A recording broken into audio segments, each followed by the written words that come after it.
What's up, y'all? It is episode 7 of the Sci-Fly Zone, where the multiverse meets the 7th inning stretch. And today's destination is going to be Spider-Man Brand New Day.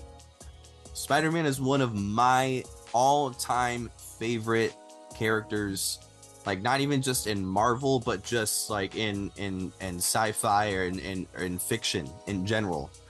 I mean, as early as I can remember, at my grandma's house, I was watching Spider-Man with the 3D glasses on DVD, the Tobey Maguire one, and I had all three of the Tobey Maguire trilogy on DVD.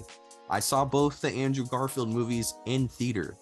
I saw all the Tom Holland stuff in theater. Like I'm ride or die Spider-Man. I've seen the animated shows. Like I love this character and all the different interpretations of it. Shout out Miles Morales too.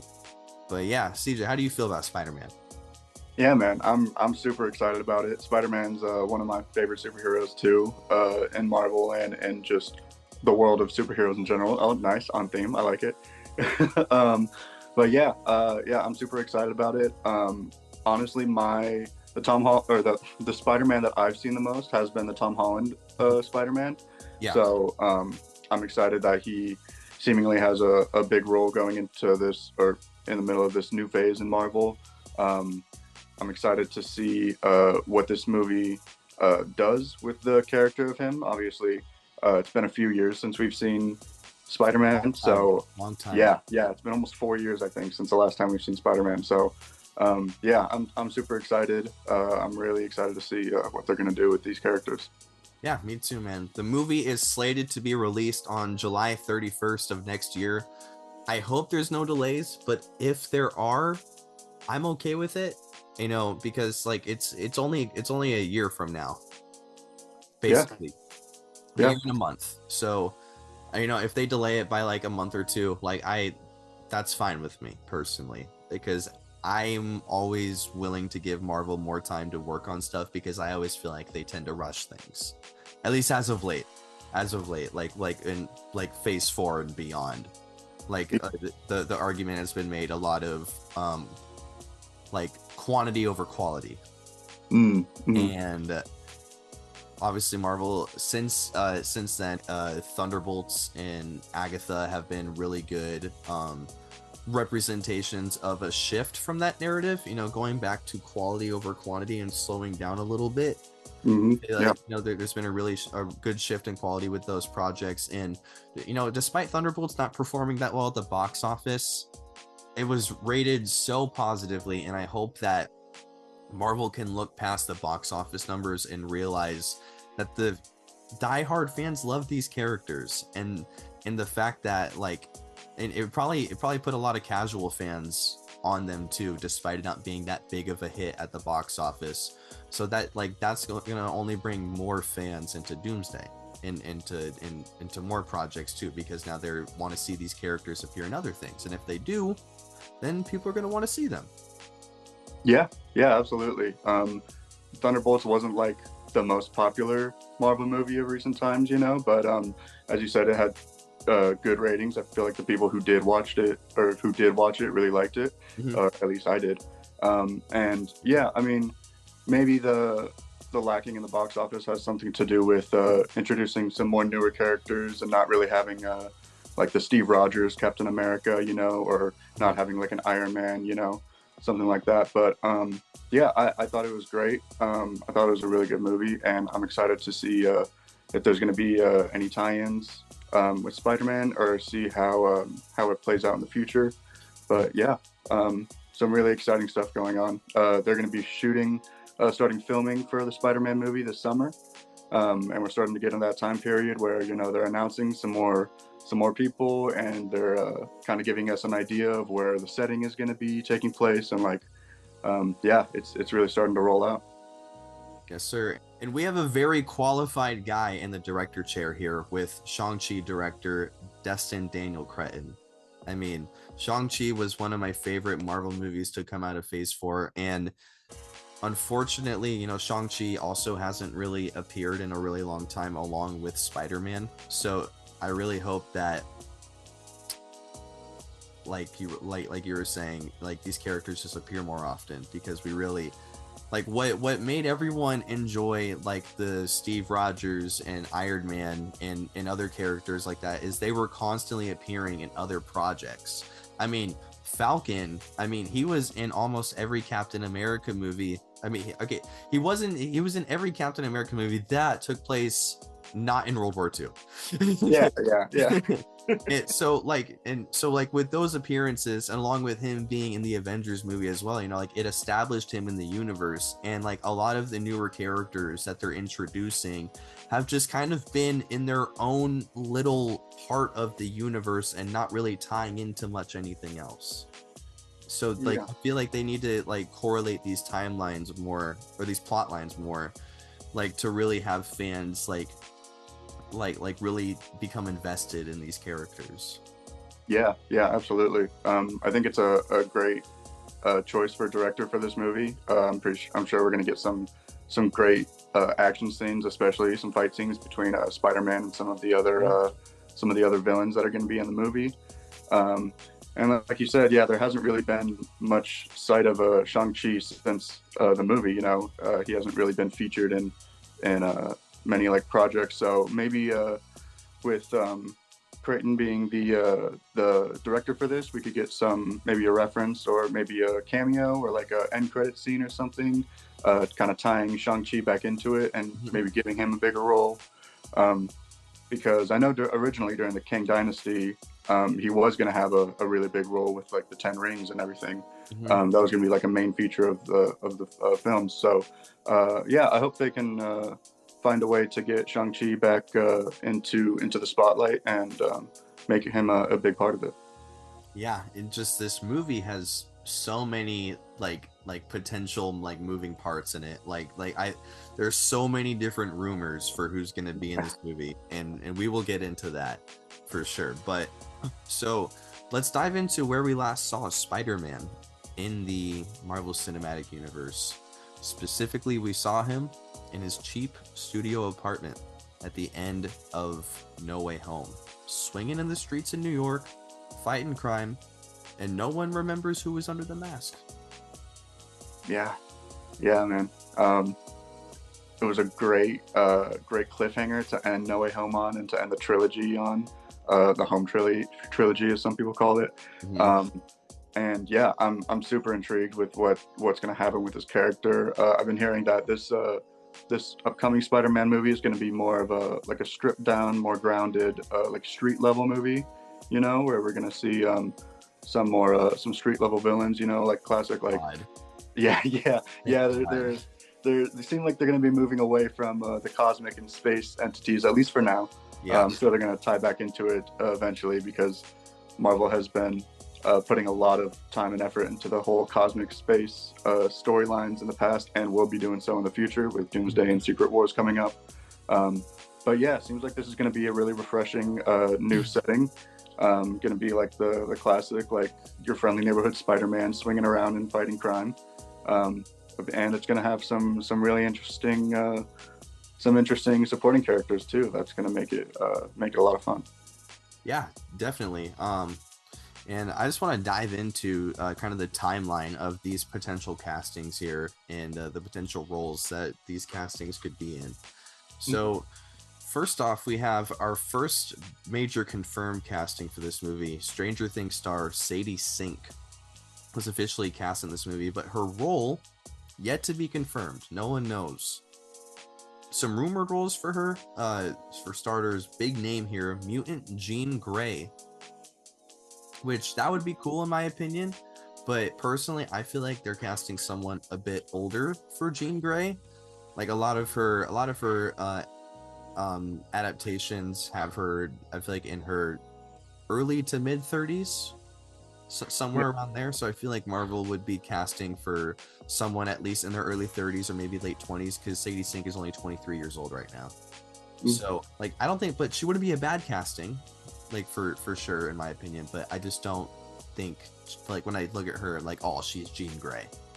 Yeah. I feel like she fits another role in this movie better than Jean Grey. Sure, I agree with that. Did you have any other comments on her and Jean Grey? Yeah, I think that if it does turn out to be that she's playing a young version of Jean Grey, I think that could be really cool, giving a sort of connection to the X-Men. You know, maybe introduce them more into the what's going on in this universe. Mm-hmm.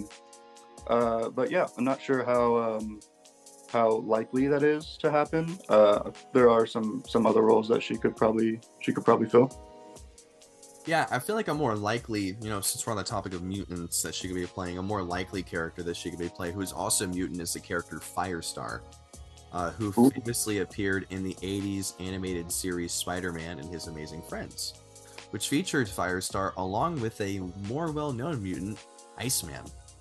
Mm, So, if Marvel were to cast her as Firestar, which I feel is a more fitting role for her, like especially since she's a more well-known established actor, I feel like it's cool to have her in an unknown role like Firestar, at least in terms of being established in the MCU. yeah, yeah, totally. And also Yeah, just the opportunity to if they were to do that, then they have the opportunity to like follow up on that plot line with being able to introduce Iceman, perhaps, which yeah, that would be cool for them to all like kind of fight crime together potentially, although still having it obviously be a story that's focused on Peter and what he's currently going through, with no one remembering who he is, him trying to make friends again and still trying to be the Spider-Man that he is trying to be. yeah, yeah, absolutely. Yeah, I could totally see that being a potential role for her. I think it's also a good idea getting someone like an established name like Sadie Sink to be playing a character that's maybe less established in their universe. So yeah, she could be a great addition to the universe in that sense. Yeah, and we had one more role here that she's also rumored to play. You want to lead us out in that one? Yeah, I have two here. Yeah, well, pretty similar in their dynamic to Peter, though, right? Oh yeah, yeah, yeah, yeah. I think we have the same ones. Yeah. Yeah. I was hearing speculations about Gwen Stacy, Mm-hmm. a live action Gwen Stacy. Yep. I think that could be great. A good counterpart to Peter, especially after what happened in No Way Home, losing. I mean, the people that he cares about losing memory of him. That could be a character that he kind of confides in and finds comfort in a way.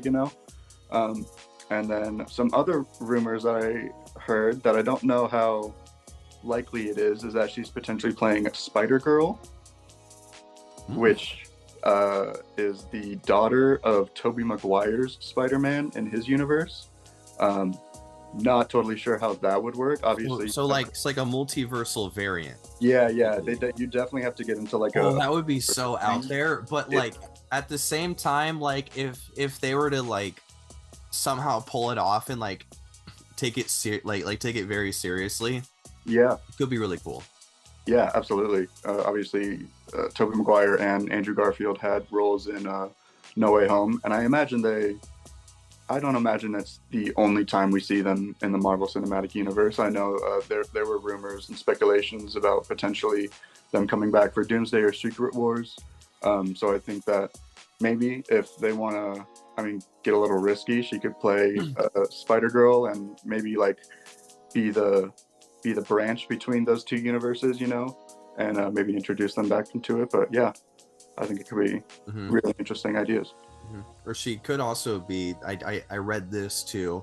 I thought it was like it was pretty out there. But do you remember in Across the Spider-Verse, Peter B. Parker, his daughter Mayday Parker?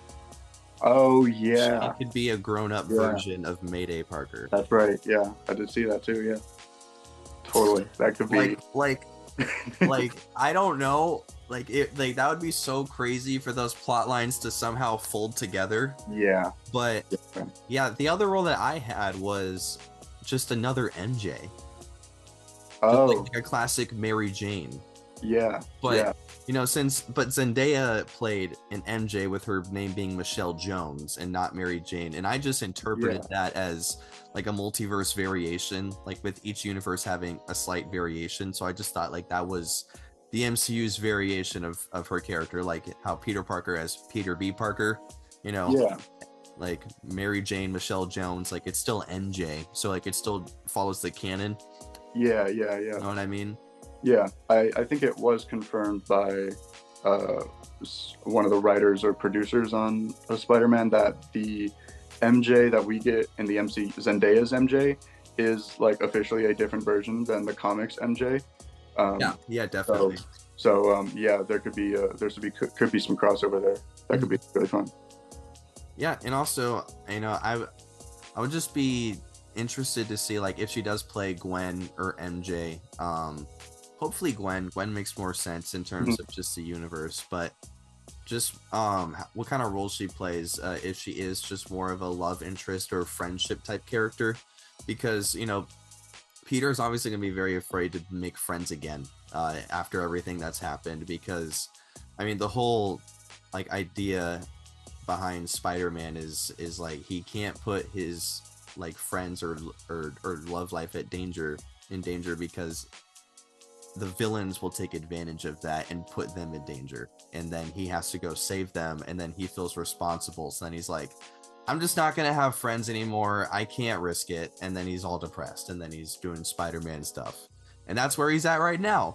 So like is he gonna find a way to like find the balance, or is it just gonna be another cycle of trying to make friends again, trying to open up, and then it ends up falling apart again? Yeah, yeah, absolutely. It's sort of the duality of man with like, he like obviously he wants to socialize and he wants to have friends, but he knows like what could come of it and what like how he could put them in danger by even just like building a connection with them, So yeah, it's going to be interesting to see if and how he balances that, maybe like trying to keep his identity a little more hidden. Maybe he'll be a little more skeptical or paranoid about interacting with people. So yeah, yeah, and Gwen Stacy might be that person that he is able to confide in. Mm-hmm. Another character, moving on from Sadie Sink's character, as those are all the roles that she was rumored to play. Another character that we have is Black Cat, which is rumored to be played by Sydney Sweeney. Which, oh, really? Yeah. I didn't know about that. Oh wow, yeah.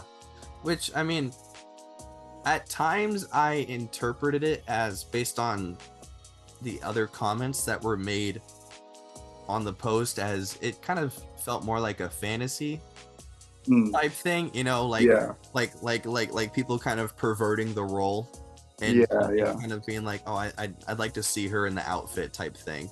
Well, people were being perverts towards Sydney Sweeney. That's so weird. That doesn't happen. That never happens. But yeah, so like, but like outside of all that, like just based on like how she looks and how the character looks in the comics, I mean, like they look almost identical. So like I feel like if they were to cast her in the role, I would hope that they would dress her in a respectful enough manner, and not kind of fetishize it. Yeah, yeah, totally. Yeah, yeah. That could be a. Oh, sorry. Go ahead. No, you're good. Oh yeah, no. That could be a really fun, interesting casting. Black Cat could be a really cool part of this story. And if Sydney Sweeney is the one to get the role, obviously that's going to be great for Marvel. It's going to get a lot of attention, and I'm sure she's going to do a great job. Yeah, although I don't know if she's gonna want to play a superhero role again after Madam Web. Yeah, okay. Especially a Spider-Man oriented character, with how much she was promised in that movie and what she actually got in return. Yeah. But like, and if they're gonna have Black Cat in this movie, like, and it's not Sydney Sweeney, like that's fine with me too. Doesn't have to be her. But I think Black Cat would be interesting, because like her dynamic is like with Spider-Man is that she kind of is better for Spider-Man, but not better for Peter. If you know what I mean. Like, like the things that Spider-Man does is what attracts Black Cat and not necessarily things about Peter. Yeah. It's kind of like Andrew Garfield when he said, like, sometimes we just don't have time for Peter Parker stuff. Yeah. So it would be interesting to see, like, especially since Spider-Man doesn't really have any friends or an identity right now, and he's going to be doing more Spider-Man stuff. I could see like her like enabling him more in that dynamic.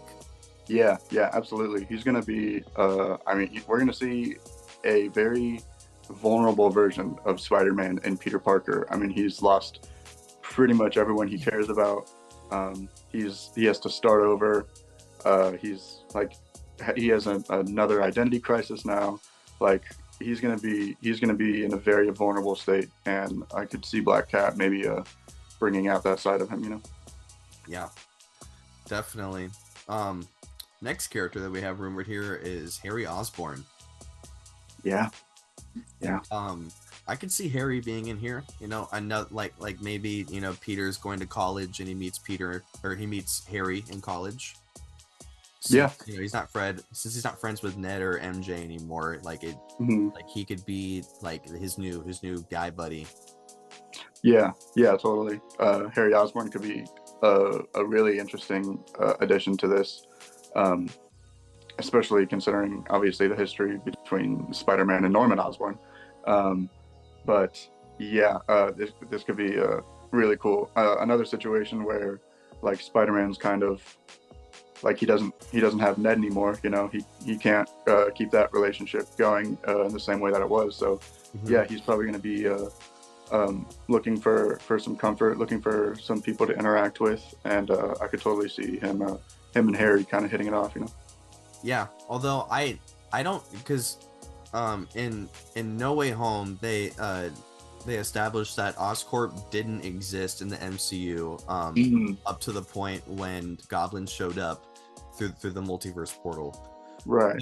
So they're like, if there is a Harry Osborn and if there is a Norman Osborn hasn't become the weapons manufacturer tycoon, science division stuff guy. Yeah. So if they were to bring in Harry, they would, like, I feel like Norman Osborn would have to kind of be like a guy who's trying to like make a name for himself. Yeah, totally. Maybe he doesn't really like have much of an on-screen appearance.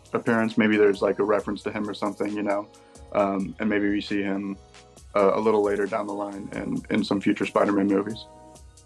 Yeah, I really don't know what direction this movie's gonna go in, and like what importance is gonna lie in what characters, because like if you're gonna bring in Harry, you gotta bring in Norman. Like, yeah, you gotta keep going with it. You can't just bring those guys in and then shoo them off in a post-credit scene. Right. Yeah, totally. There's got to be a bigger plan for it, for sure. And I imagine if Harry Osborn is going to be a part of this movie, then I expect Marvel to have an idea for the future and where it's going to lead. Yeah, definitely.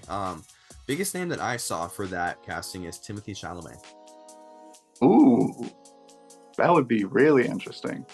Yeah, I feel like he could pull off being like for those who saw Your Friendly Neighborhood Spider-Man, the animated Spider-Man TV series that came out recently, Harry Osborn was depicted as a very rich social media influencer, and I feel like they could do a similar type of character archetype if Timothée Chalamet were to be casted for the role. Yeah, totally. I could see that for sure. Have there been many like Tom Holland and Timothée Chalamet interactions in movies? I feel like I don't know. They both very little, if any. Yeah. Okay, yeah. So there's been a lot of Timothée Chalamet and Zendaya interaction. Yeah, absolutely. Yeah, she's kind of like the bridge to Timothy and Tommy. She's the T-bridge. Yep. So next character we got here, Daredevil, was also rumored to be in this, which please give us Daredevil. I love Daredevil so much. and I would give a kidney to see him team up with Spider-Man in the movie, considering now that Disney owns Marvel and also they bought Fox, which previously had the rights to Daredevil, so now they have the full rights to Daredevil. Throw him in the movie. There's no reason why he shouldn't be in the movie. No excuses. We don't care. Put him in the movie. Yeah, absolutely. Daredevil in the movie would be awesome. Obviously, we do have the Punisher in the movie, so there's a connection to the TV show there. Yeah.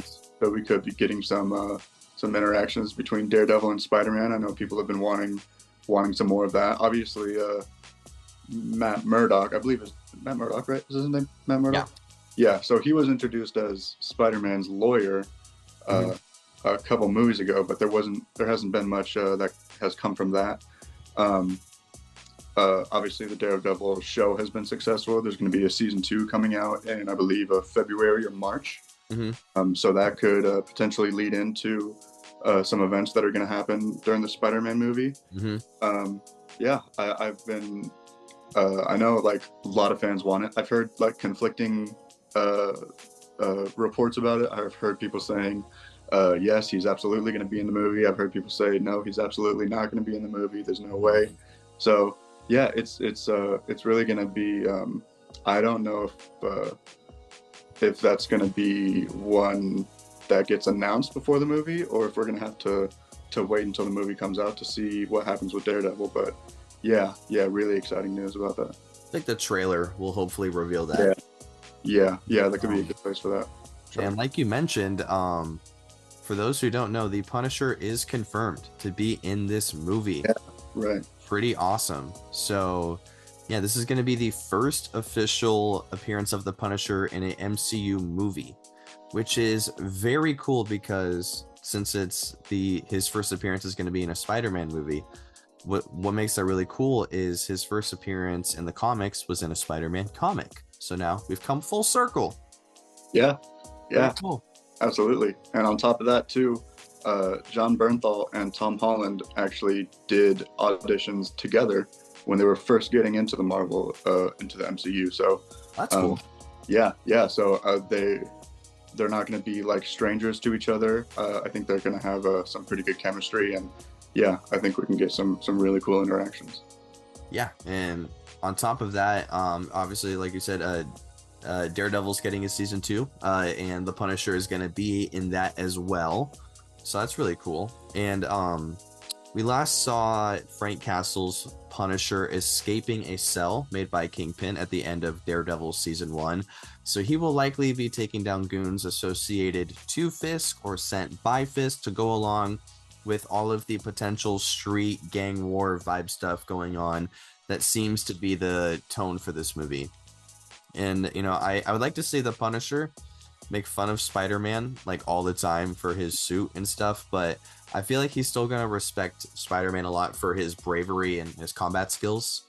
And I feel like he's also going to try to make Peter embrace his darker half and really push him to just be like, dude, kill these assholes. Like they killed your aunt. What did you do about it? You let him go. Like how do you feel about that? Yeah. You know, like a great example of a similar interaction that happened in the show. Spoilers for Daredevil Born Again season 1. So a friend of Daredevil's gets killed. And he feels very responsible for the death of this person. I'm not going to say who it is because I want to leave that up in the air, but he feels very responsible for this person's death. And about a year or so later, Daredevil and Punisher meet up again because Daredevil needs Punisher's help with something, and people are using Punisher logos on bullet casings to make it look like the Punisher is doing stuff when in reality the Punisher isn't doing stuff. So Daredevil's like, hey, people are pretending to be you and killing people. You gotta address this. And then eventually the conversation wraps around to the fact that Daredevil feels responsible for letting his friend, because What makes the Punisher and Daredevil different is that the Punisher kills people and Daredevil doesn't. Daredevil has a no kill rule. And that is where they don't see eye to eye on things, because the Punisher is like, you kill them, they can't commit crime anymore. We're done. But Daredevil is like, no, we have to have faith in the justice system, because we can't only have vigilantes running the city. Like people need to have faith in the authority presence that we have here, and that we can put non-corruptible people in those positions. And Frank was saying how he obviously just doesn't agree that Daredevil doesn't kill, because Daredevil had the opportunity to kill the person that killed his friend, but and he did try to kill him, but he didn't finish him off. Like he could have kept going, but he didn't finish him off after he realized that he wasn't dead. And Frank said, you should have killed him. He killed your friend. You should have killed him. Yeah. And Daredevil said, it doesn't matter. Like, the guy got life in prison. He got like the worst consequence possible. And then Frank just responds with, well, how about your friend? Did he get life? Mm-hmm. You know, it's like I like any scene with Punisher and Daredevil together is just like it's writing galore. It's such rich like conversations on morality and consequence and who is the executioner, who has the right to be the executioner. And I would love to see the Punisher dive into that with Spider-Man, along with hopefully Daredevil. Like, if they're just all going at it together, that'd be so cool. Yeah, absolutely. So there's been some pretty intense, pretty wild interactions between Punisher and Daredevil, and where they stand on their beliefs. Mm-hmm. And Punisher is going to add a great piece to this movie. I could totally see. He's going to raise the stakes. Yeah, absolutely, totally. People will die. People will die. People are. Have the Punisher in the movie, and people have not died. Yeah, he is going to be killing some people. Yeah, that's pretty much for sure. And yeah, it's going to be interesting to see how Spider-Man reacts to that. Maybe he is going to be trying to provide some pushback that Daredevil did, or maybe, like you said, Punisher is going to get him to start embracing that darker side of him. Yeah, it's going to be I was really excited to hear about that casting decision. Yeah, man. I imagine they somehow make it rated R. Oh, that would be if they made it rated R, it would be the most successful rated R movie to ever come out. It would surpass 100%. Sure. Yeah, absolutely. Is Deadpool the most successful rated R movie? Yeah. Wow. Honestly, that makes sense. Mm-hmm. Yeah, Spider-Man rated R. I mean, that would definitely break some records. Yeah, and and people love depressed Spider-Man. Yeah. They love depressed Spider-Man. Yeah. Give the people what they want. Yeah, we're a bunch of sickos. Yeah. So, speaking of villains, really quick, I want to dive into Wilson Fisk. Obviously, Spider-Man villain, Daredevil villain.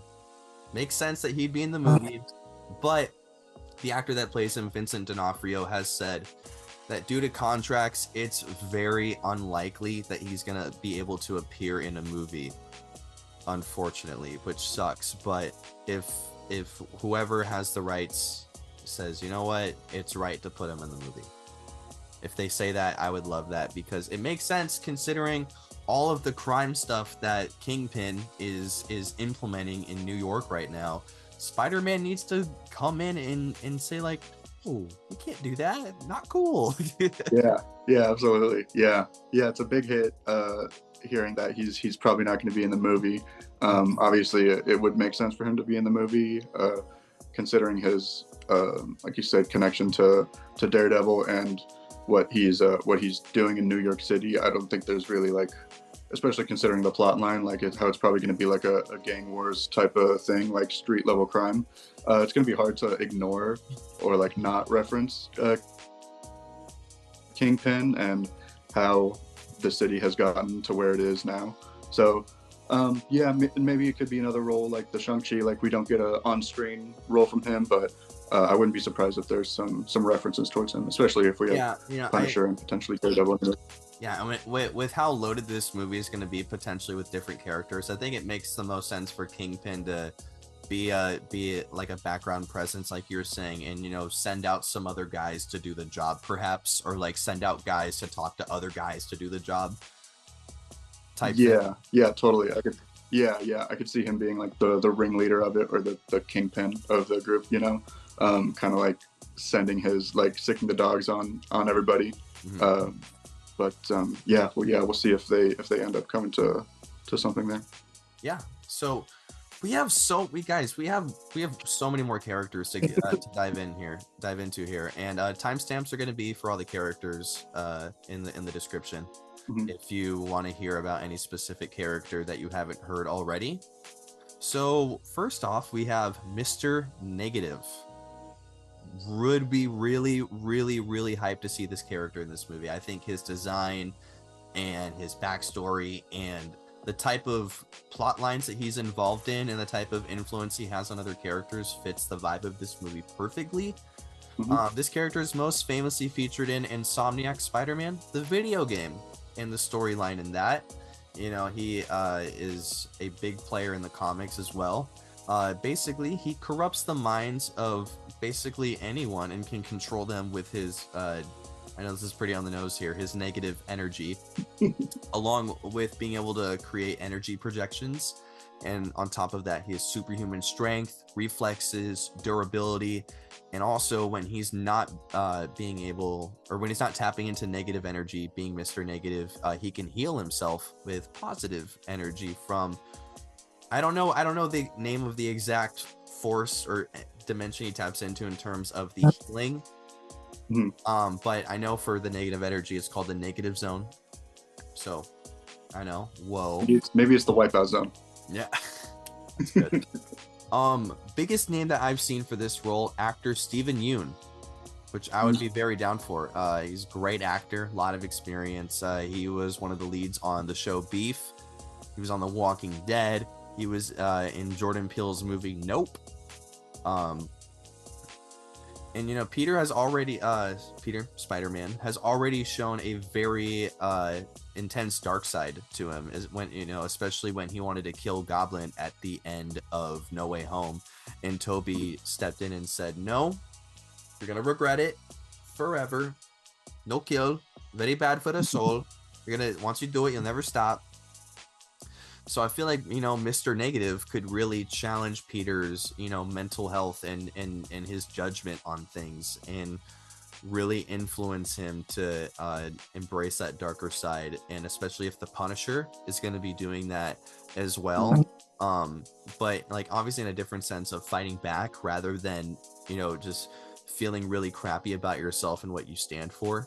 So he's going to be battling a lot of different influences in deciding on what he should do.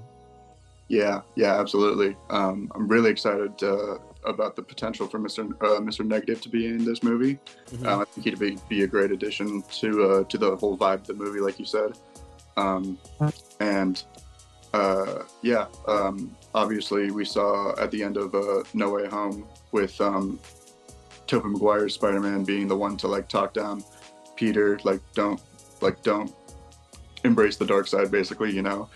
You could really tell that like Peter really wanted to do it. So it's going to be interesting to see what Peter gets driven to do when he has somebody telling him the opposite thing. Someone like in his ear telling him, "Hey, you gotta embrace the dark side a little more, get more aggressive." And there's going to be several people telling him that, with Punisher and Mr. Negative potentially, obviously for different reasons, but either way, it's going to be there's going to be a lot of people trying to influence Peter, and I'm interested to see if anyone's successful.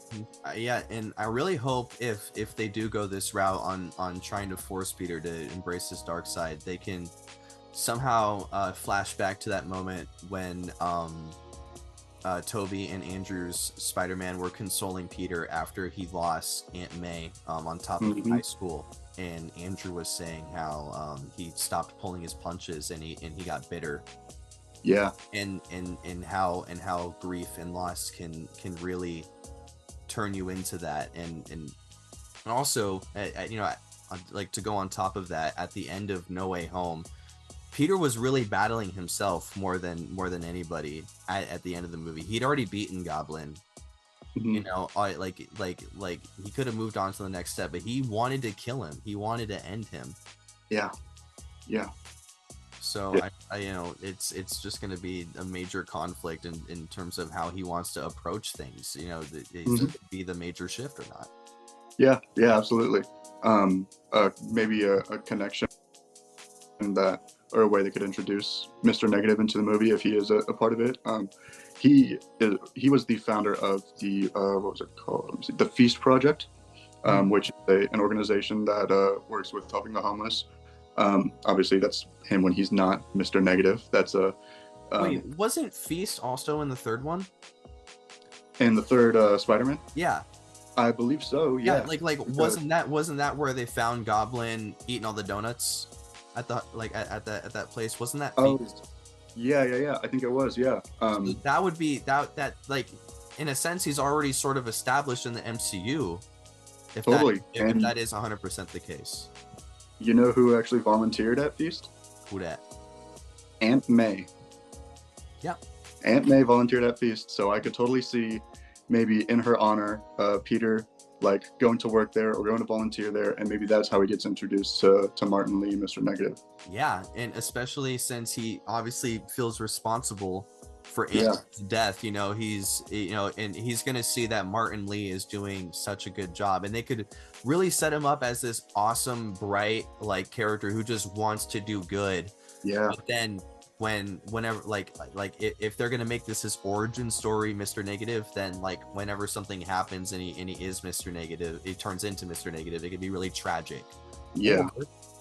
Or if he's already been Mr. Negative, then he's just gonna be a master manipulator, which would also be too. Yeah, absolutely. There's a ton of possibilities for this character. Yeah, for real. And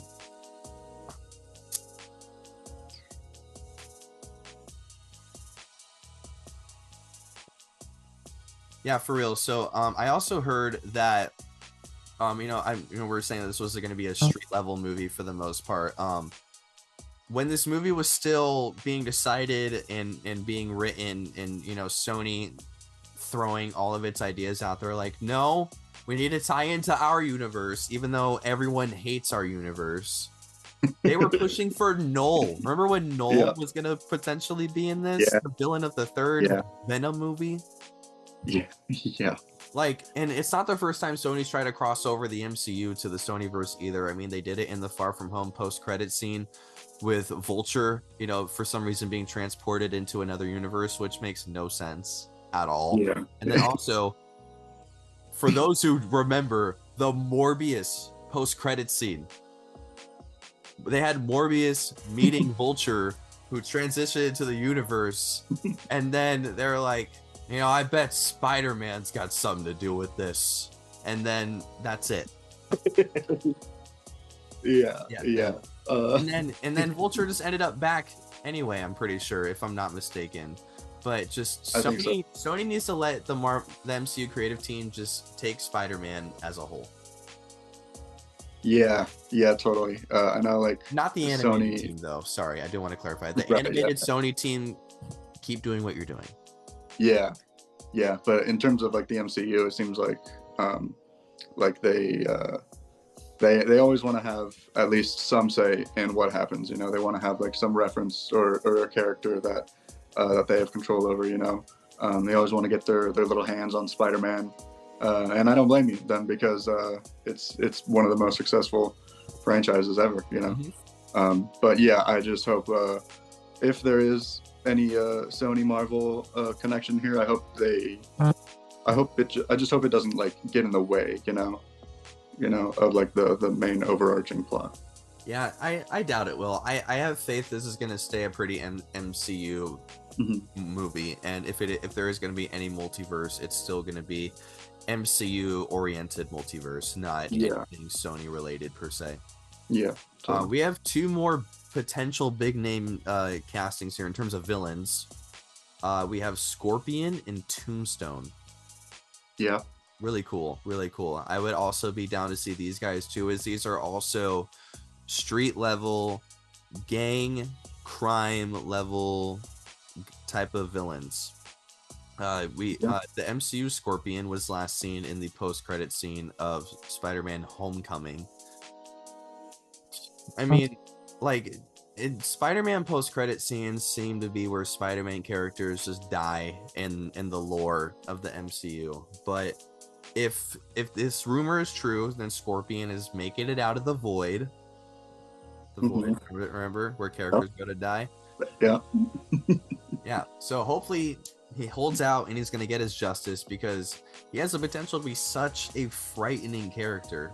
I mean, if you want to see a cool take on the character, watch the newly released animated show on Disney Plus, Your Friendly Neighborhood Spider-Man. For spoilers for that show, Scorpion was super frightening in that show. I loved it. He received armor upgrades from Doc Ock and became a legitimate threat to not only Peter, but the entire 110th Street gang, which Tombstone was a part of before Tombstone got his powers.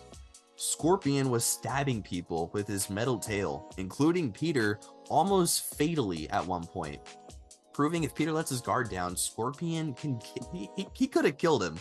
Let's be real. Like, he could have killed him, but he like, because he's such a sadistic guy, he wanted to draw out the death and be like, ha, I got you, you're nobody, I win. But he got saved, luckily, because of that. And Scorpion is just like a mentally unstable person. He's very aggressive, and that makes him very dangerous and also unpredictable, which is perfect for, again, this street level movie, because someone who is dangerous and unpredictable is the perfect type of person that you would need to let loose on. Yeah. And embrace your darker half, because that person is gonna like try to do things to make Peter, like do something else to be distracted so he can win the fight. Like when Goblin was like, "Do you want to save MJ or an entire truckload of kids? Yeah. What do you want to do?" Yeah, who do you like, care about dude, more? Can we just square up? Like, what are we doing? He's being too extra. For real. Yeah, dude. The Scorpion could be a great addition to this movie. I'm pretty sure. I think that he's actually been confirmed, along with Tombstone, to both be in the movie. Oh, like confirmed. I believe so. They haven't they didn't announce casting or anything, but yeah. I saw sources saying Scorpion and Tombstone. They were on some sort of Disney panel announcement thing, I'm pretty sure. Okay, yeah. So yeah, I hope Scorpion has a big role in this movie. Obviously, we haven't seen him in 8 years, so maybe he's done his time now and he's out of prison. He's another one of those characters that could really provide a great gritty, dark, more violent vibe than. Yeah, yeah, exactly. He's gonna be doing Fortnite dances throughout the movie. He's gonna stab Peter, and then he's gonna do the floss dance, and he's gonna be a great time. Yeah. Yeah, man. And like I mentioned, Tombstone was also in the Friendly Neighborhood Spider-Man, and his take was also really cool. Tombstone's first film appearance was in Into the Spider-Verse, the animated film that came out in, I believe, 2016, if I'm not mistaken. Somewhere around there, mid 2010s, mid to late 2010s for sure, but might have been 2018, something like that. But he was one of Kingpin's bodyguards. So in the origin of his character in Your Friendly Neighborhood Spider-Man, the animated show that I've been referencing a few times, was pretty similar to his comic origin, as he was part of a chemical accident that alters his physical structure, turning his skin white, or his and I mean white, like not like me, like the shirt of your, like the color of your shirt, like albino white. Yeah. And some iterations actually have him just being born albino altogether. Mm-hmm. But he ends up being a very, very light, pale color nonetheless.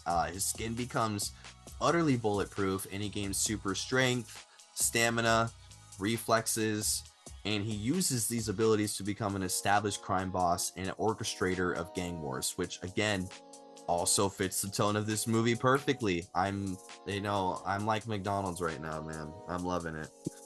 I'm loving it. Yeah. Yeah. Yeah, dude. Yeah, bro. Tombstone is gonna be awesome. Like you said, he does fit the vibe really well this movie. I feel like they've done a really good job, like with the roles that they have announced and the roles that are heavily rumored to be announced. I feel like they all totally make sense. Yeah, absolutely. Yeah, 100%. You can tell they really like have a clear vision of what they want to do with this movie, and that's really exciting. Imagine he's in the movie. White Vision in the movie. Yeah, dude, that he just comes in. I thought you were Peter Parker. Wait. Oh, I have an epiphany. I just have it. Okay. Does the spell work on White Vision? Because he is not technically a living person. He's a robot. Yeah. And he was given all of Vision's knowledge. Right. And Spider-Man was established in the Avengers when Vision gave White Vision all of his memories and everything. So potentially White Vision could know the identity of Spider-Man. I'm just saying that is a potential possibility. You might be onto something there. If the magic doesn't work on living people, because that could be a thing. Yeah, absolutely. Yeah, that could be an awesome feature. Yeah. Oh yeah. Last thing about the Tombstone thing, with the Shang-Chi director being the director of this movie, I think there's going to be some really cool fight scenes, in particular between Spider-Man and Tombstone. Yeah, they're gonna be punching, and Peter's gonna be like, "Dude, I might actually need to start not pulling my punches. Yeah, take a punch." Yeah. So we have one last major casting rumor, and this was by far the most out there one for me. So I'll tell you why. Obviously, that's why we're here. We're talking about things. Sony's contract with Marvel states that any solo Spider-Man film in the MCU must have Tom Holland accompanied by a major Avenger. In Spider-Man 1, it was with Iron Man. In Spider-Man 2, it was Nick Fury. And this movie, in Spider-Man 3, it was Doctor Strange. Mm-hmm. And then in this movie, it is rumored to be none other than Hulk. Yeah, man. Bruce Banner, Hulk. Yeah, man. Bruce Banner, Hulk. The world. Man, I was so excited when I heard about those rumors. I was excited. I was confused. I had questions, but if we do end up getting Hulk in this movie, I think that's going to be really awesome. I'm curious of what version of Hulk we're going to get. Is it just going to be Bruce Banner? Is it going to be Smart Hulk? Are they going to find a way to get Savage Hulk back out? I know a lot of fans have been wanting like Hulk back, Yeah. So maybe there's going to be some things going on that kind of lead to him getting back into his true form, But yeah, I mean, there's some room for a lot of cool stuff with Hulk in this movie. Yeah, a lot of rumored, like the most likely rumored plot line that I've heard, and I think this is like a fairly identical pull from the comics in one of the storylines. I'm not exactly sure which one, but the most likely story that I've heard people theorizing in regards to how Hulk could tie into this movie is Bruce Banner is a professor at a university that Peter happens to be attending. Or he doesn't have to be attending, but he could just be visiting Bruce because he needs help on some sort of issue, whatever is going on in the movie. And with Mr. Negative being in the movie, somehow Mr. Negative comes up with the idea to make Hulk go crazy with his powers as Mr. Negative to make Spider-Man busy while he can orchestrate stuff in regards to crime in his crime organization. Yeah. that could be a super interesting way for them to get it back. I also heard about the university rumor. I think that could be really cool. Getting Peter Parker and Bruce Banner interacting. I think we can get some fun interactions there. And yeah, I mean, if Mr. Negative is the one to bring back Hulk, I mean, that would be a lot of fun. I want to see Savage Hulk back, and if we got some scenes between Peter Parker and Hulk, or between Punisher and Hulk, I mean, we could get some really fun stuff. Yeah, just imagine like Punisher is like, "Hey, you big green bastard!"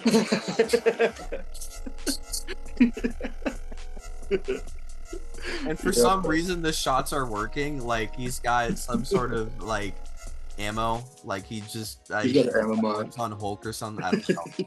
I know that's so unlikely, but that would just be so like badass. And then he'll run away, obviously, because the Hulk will be like, "Can you just like I felt a breeze," and then he'll go crazy. But the only thing I have to say in regards to the Crazy Hulk storyline is that, you know, it's been done on more than one occasion in the MCU already. So if they were to run this route again, they would definitely need to like have it be unique in circumstance and execution. Yeah, absolutely. Yeah, 100%. Yeah, I completely agree. Yeah, so that about wraps up the potential characters that are rumored to be in this movie. So exciting! I'm really excited to see a more grounded movie. You know, we've been really wanting a more grounded movie with Spider-Man, and has a lot of grounded characters, at least rumored. Once there are more confirmed castings, we'll definitely talk about them for sure. But yeah, I just want to end it off with a few questions here in regards to how this movie is going to tie into the broader MCU. In specifically Doomsday as well. CJ, how do you think this is going to tie into Doomsday, if it is? You know, I'm not totally sure. I was hearing actually that apparently there were some sources saying that this movie might be taking place during Doomsday. I heard that too. Yeah, so maybe this could be, I mean, I know the movies are scheduled to come out pretty close within each other, so maybe this movie is going to be explaining where Spider-Man is during Doomsday, if we don't end up getting him in Doomsday, because, I mean, elephant in the room, Tom Holland and Benedict Cumberbatch, neither of them have been announced for Doomsday. So, which makes sense. Obviously, what was that? I said, and which makes sense, and because Doctor Strange is in the dark dimension right now with Clea. So I feel like we need to get his movie to figure out what the heck is going on with him. Yeah. So. Yeah, totally. I think it's probably a strategic thing, not referencing or not confirming them to be in the movie. You know, because if we do get confirmation that like Spider-Man and Doctor Strange are going to be in Doomsday, then it kind of gives away like, okay, well, they're going to be fine at the end of their movies, you know, because they have to have a thing with that. So I could see. Maybe it's either going to be an explanation for why Spider-Man's not a part of Doomsday, or it's going to be directly leading into Spider-Man's role in Doomsday. So yeah, I'm curious about what they're going to do. Yeah, I think the movie is going to come out slightly before Doomsday. So I think it's about like 5 or 6 months before. Yeah, so hopefully, what I personally think will happen, and I'm also pulling this off of other people that I've heard say the same thing to kind of go with how certain I feel about this potential plot idea happening. Doomsday takes place mostly off-world, somewhere else, not in New York. Yeah. Not affecting Peter Parker.